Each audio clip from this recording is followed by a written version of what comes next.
Nyt ollaan yläkerrassa.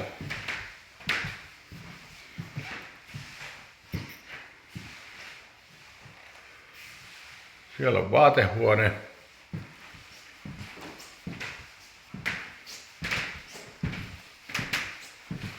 Täältä löytyy tämmöistä tilaa yläkerrasta.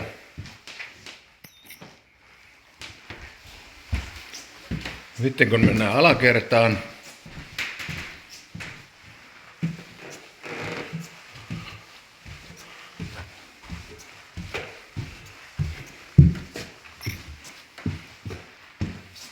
sieltä löytyy yksi makuuhuone.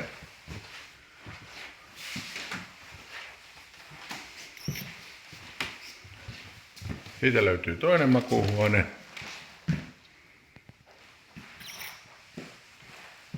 Siinä on vaatekaappeja.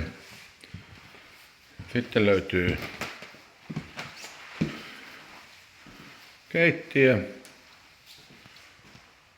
olohuone.